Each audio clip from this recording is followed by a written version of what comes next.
Hey, what's good everybody? Bargain Brother with you in the bargain basement. And in today's video, we jump into part 2 of when to buy AT&T for dividend investment purposes. Now in the last video, I told you why AT&T was a great play for a dividend investor that's looking to do some passive investing. And now I'm going to show you how and when to actually buy AT&T to execute this strategy. But before I do, if you find value in this content, please consider hitting that like button, subscribing, and sharing so I can give this information to a broader audience. I really appreciate it. Now, let's jump right into it. First, let's do a recap from yesterday's video. I'm going to put a chart up here in just a moment, a graphic I should say, with some information. And let's just recap what we talked about in the last video. Okay, it looks like my first graphic is showing up now. Okay, so we're going to look at the company profile for AT&T, and we're just going to kind of recap here. We know that it's a very old company, about a century old. It's evolved from telegraph to telephone to wireless internet and beyond. It's been publicly traded for almost 40 years. So, in other words, we know that AT&T is a company with a long history, lots of data to track, and it's been publicly traded on the stock market for nearly 40 years. So, that's the first thing we know. So, let's go to the next graphic, okay? And that's popping up about now. So, we can see that AT&T has a great recent history with assets. It has basically over $500 billion in assets over the last 5 quarters. And of course, we want our assets to outweigh our liabilities. So we're going to go directly into the liabilities here.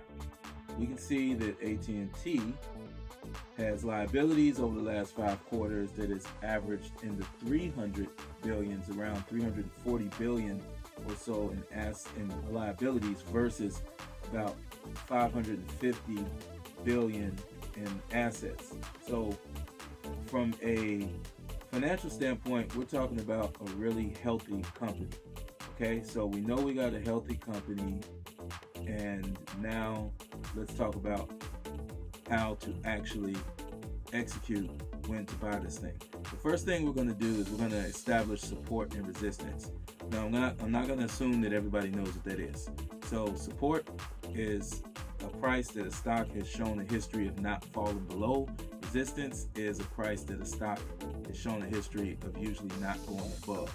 So let's establish support and resistance for AT&T. Okay, you can see on this chart that I have up here, I don't have any indicators on the chart, just candles. I'm sorry, I do have indicators. I have an RSI there at the bottom, the relative strength indicator. But you can see that for the last year, and I believe I have the daily chart here, AT&T has not gone below $26.35. The highest it's been is $33.88. So that is our support and resistance. Now, on a little bit more regular basis, the regular support seems to be somewhere around $28, and resistance is somewhere around $31. So if you buy at about $28, I just wouldn't put my entire amount of shares that I'm able to buy in case it goes down towards the lowest resistance, which was $26.35. That way you could add and average down. But it looks like a pretty safe bet to get back to at least $31, but it could go a little bit higher. So that establishes our support and resistance. So I'm going to call safe support at $28, safe resistance at about $31. Now remember, AT&T has a quarterly dividend of 52 cents. So every quarter, you're going to get 52 cents in a paid dividend for every share of this stock that you're holding. But I also want you to benefit from price action, because the stock does have about 10% or so of price action back and forth. So I want you to get in near the bottom so you can get some of that price action. So let's talk about how to do that now. I'm going to put my next graphic up in just a moment, and here it is. So you'll see on this next chart that I have up, what we're looking at is the moving averages. So the moving averages is a great indicator to help you determine when you're going to buy a stock. And the chart I'm using here, this is actually a 1 hour chart. So each one of these candles represents 1 hour of trading. So the moving averages I have in place here are the 20-day moving average, the 50-day, and the 200. The 200 is the black line, the 50 is the red line, the 20 is the blue line. So, and most traders look at a long-term average as kind of a benchmark that you're trying to reach when it comes to stocks. So if you're way below the average, and if you're way below a short-term average like the 20 or the 50-day, it kind of gives an inclination that that stock is now oversold and it's a good time to buy. So you'll see $28.67 on this chart was on, it looks like around May 19th, was a pretty good time to enter this particular stock because it was really oversold. It was oversold on the base of the moving averages. It was below all the moving averages, the 20, the 50, the 200, well below everything. And on the RSI, which is the relative strength indicator that also helps you determine when something's overbought or oversold, it is very oversold. Typically, anything on the RSI meter below 30 is considered oversold. Above 70 is considered overbought. And there's a little line there you can see at the bottom that shows you where the 30 is. And you can see at the time that it was at 28.67, it was well below 30 RSI, somewhere probably around 22, 23, somewhere around there. So it was really oversold. So the best time based on this chart to enter this stock would have been at $28.67. It was well below all the moving averages, and it was severely oversold on the RSI meter as well.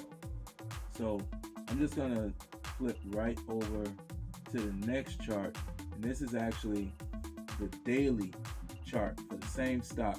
Now I have a year's worth of data on here because this is a daily chart, and you can see that I still use the same moving averages, the 20, 50, and 200 at $26.35, which was back in November.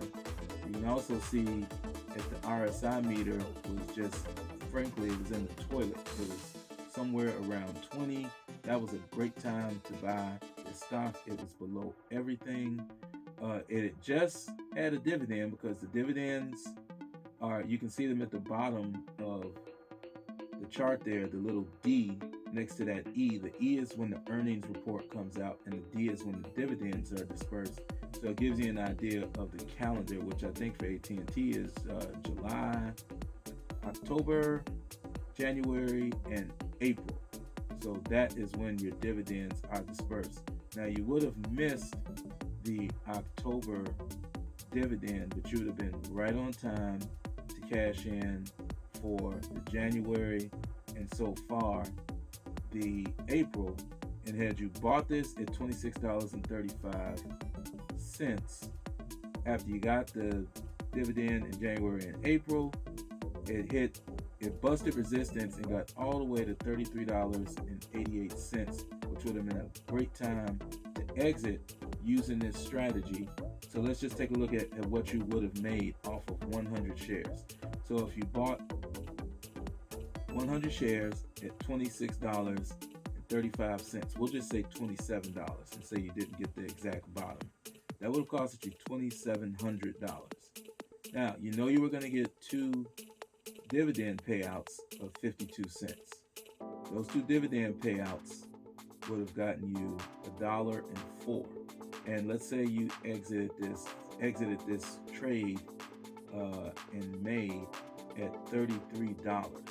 So let's just say you would have got $1 plus $6 for a return on your investment. So that's a total of $7, which would have given you $700 profit on a trade that costed you $2,700 to get into. So you'd have had a profit of $700, which is somewhere around 30% on a $2,700 investment, which would have taken you a total of approximately 6 months.